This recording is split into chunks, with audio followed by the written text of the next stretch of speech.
Hong Kong is home to a culinary icon, dim sum. These bite-sized dishes are traditionally eaten with tea and at breakfast or lunch, but always with plenty of sauce.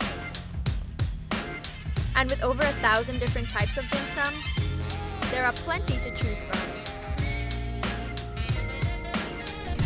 Dim sum is a cuisine steeped in a rich cultural tradition.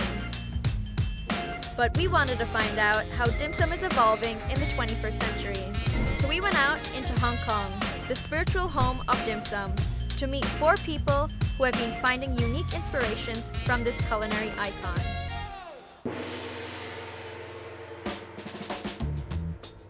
To start our journey of exploration, we traveled to downtown Hong Kong to meet a dim sum master with a distinctive approach.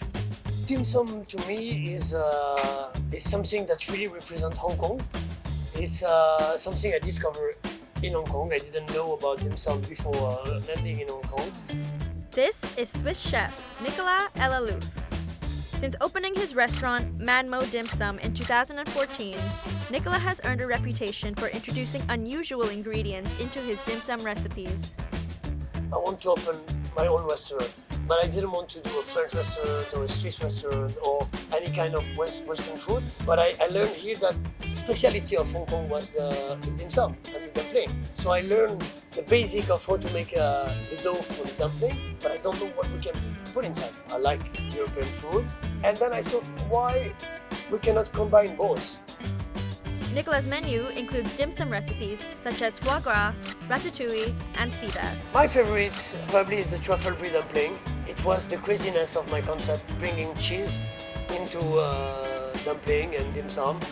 For the past 11 years, Nicolas has made his home in Sheung Wan, a trendy neighborhood in the heart of Hong Kong.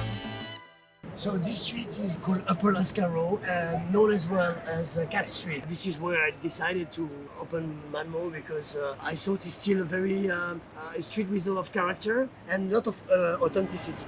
It influenced the whole concept of the restaurant because I decided to create a very modern design restaurant in the middle of the antique street because it's keeping the traditional way of making the dumplings, but inside we did a modern twist. I like to buy products from local people in the market. To me, it's a good relationship. Sifu, Leo! Leo ma!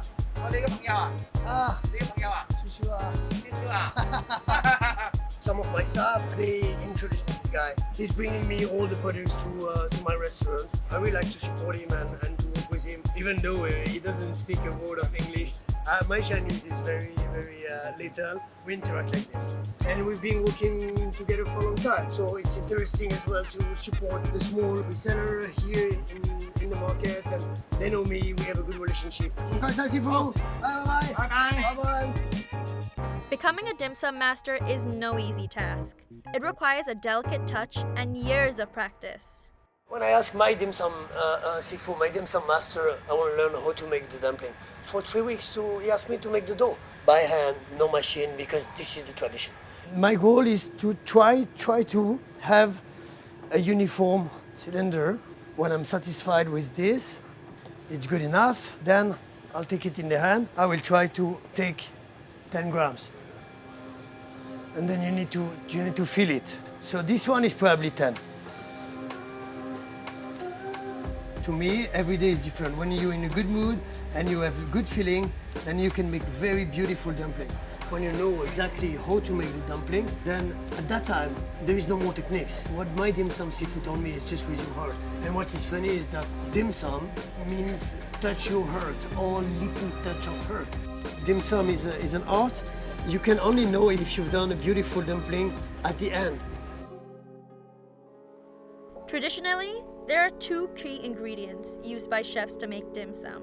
If you take out MSG and chicken powder and you talk to a very traditional Chinese chef, they would say that you're almost tying up both their hands. Just a stone's throw away from Manmo Dim Sum is Larry Tang, Larry is the co-founder of a socially conscious brand, Famaland. His restaurant, Sohofama, promotes healthy living and eating. So back in 2011, 2012, a lot of people around me were getting sick. All of them were diagnosed with different types of cancer. I just thought I can create the most impact in creating more healthier and more sustainable food.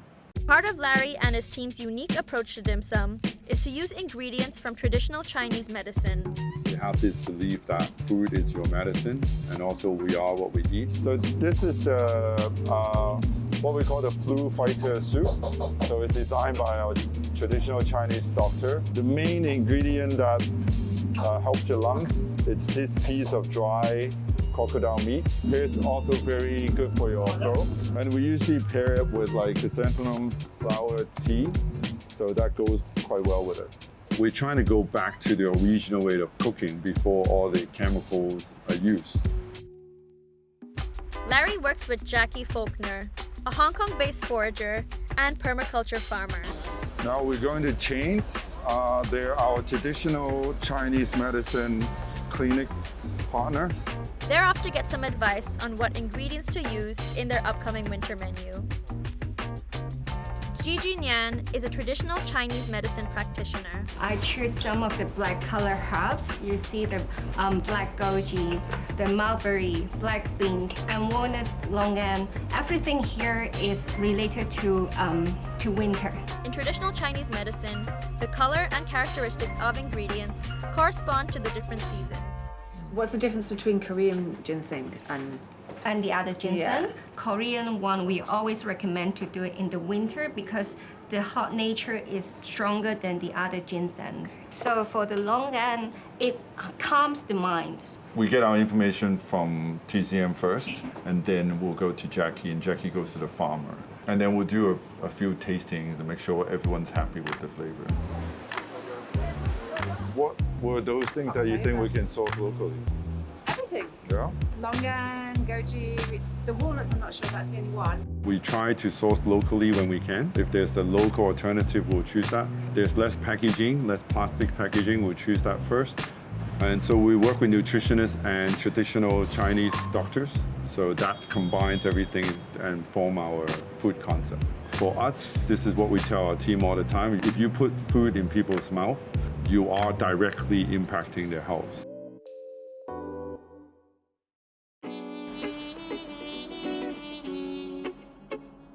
When people think of dim sum, they mostly think of it as something they can eat.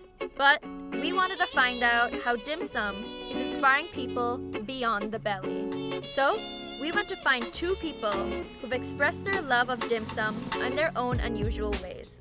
The first is Louis Yan, known as the David Copperfield of Hong Kong. Today, Louis is in Yamate, an area in the south part of Kowloon. Dim sum or tea house bring me a lot of memories with my family. When I was a child, little boy, my father always bring me to a tea house, reading newspaper, and we talk about the daily life. It's a memory to me, so I want to do some magic in a tea house. Louis is here to pick up a few props for some dim sum magic tricks. 姐姐你好，我見到好多大大細細唔同嘅種類嘅蒸籠喎，其實通常整啲乜嘢嘅咧？即係大係咪整包啊？呢啲就係點心啊，定點樣嘅咧？係啦，通常咧細嘅咧就係點心，大咧就係整包，或者係手包。通常我哋中國人咧嗰啲係一盤係一家人食㗎嘛，所以就會用大籠腸啦。哦，即係識呢啲係點樣嘅咧？小籠包。我識我一個嘅。一個小籠包係啦，呢個食材係啦，一人一個咁樣，好精緻咁樣。係啦，好精緻，冇錯啦。Whilst Louis was preparing some magic tricks, we decided to head across town to visit an artist with a unique take on dim sum. Xavier Tsang is the founder of BeCandle, an internationally renowned collective of candle artisans and designers. BeCandle started as a small candle workshop. What's unique about BeCandle is that we produce and create everything in Hong Kong. It has a very local touch. Xavier is based in Sai Kung, a small town on the northeastern edge of Hong Kong. Sai Kung is a place where I grew up and I live and I love. I love the communities, I love the way people live here, the lifestyle. You can see this is my workshop and my shop's there. It's half-minute walking distance. And this is my uncle's shop and my auntie is still here. My shop. Wax is like water. It can be everything. You melt it, you mold it into different things. You can see the colors changing. It's getting translucent. Candle is something that you can see the outcome in a few minutes. It's pretty much like making food. There's one time while I was eating, I saw how the chef prepared changfan and realized that the technique and the material is quite similar to what I do with wax. I just click in the mind that I can use wax to replicate everything. Every color, every texture, every techniques that they used to make the dim sum. We set more and then we squeeze them into shape. I think I can make dim sum. Xavier and his team have recreated 6 types of iconic dim sum. So this is how we prepare the meat for the hagao, the shrimp dumpling. So this kind of dim sum, you can see the details. Every piece is different, so I want to let people see and feel the craft behind. The dim sum candles are more physical memories for the experience of Hong Kong. The wax is kind of similar to food. You light it, it's like you consume the food. You can choose to put it there or you light it and make it disappear and as a memory. Many of the techniques that Xavier uses are similar to those of a real-life dim sum chef. We really went into the kitchen of dim sum place to see and asked the seafood how to wrap each dim sum. And I showed him my piece of hagao and he said, no, it's not like this. It's not hard, but you need a lot of practice to make it right. Each time we make the same dim sum, the outcome is different. That's what I like about it, because the chef is different, the dim sum will be different. I think there are no limits of like how to work on the wax. You can play whatever you want to play with. A lot of my works I try to explore about the identities and culture of Hong Kong. And now, since I moved back to work here in Sai Kung, I'm more interested even in the Sai Kung itself. Back in central Hong Kong, we met up with Louis at the iconic Look You Tea House.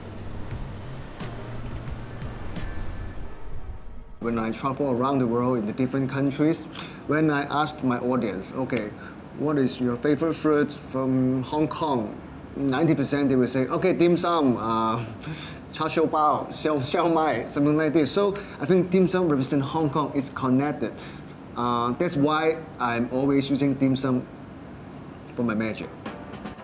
With the 87-year-old Look You Tea House as a backdrop, Louis is about to perform some of his famous dim sum magic. 呢度有包茶葉，頭先倒燒出嚟啊！呢個係鐵觀音嘅茶葉嚟嘅，我只要將鐵觀音嘅茶葉放喺茶壺嘅側邊，我哋一齊專心望住呢一度，好，大概等半個小時。講笑，你望住，你會見到我數1、2、3之後，你發覺手上面嘅茶葉咧會冇咗，點解茶葉成分就會走咗過去？係啦，小朋友講得啱，佢變咗色喎。但係我哋呢個魔術最緊要咧，唔係將佢變色，係真係將呢啲水變做真正嘅茶小朋友試一試。真係茶嚟㗎係嘛 ？OK， 飲茶啦 ，thank you。A dim sum is not only a meal, it's a connection, relationship, and communication between us. When I travel around to perform, I think I have my own responsibility to bring the culture of Hong Kong to share to the world. Ladies and gentlemen, I love char siu bao.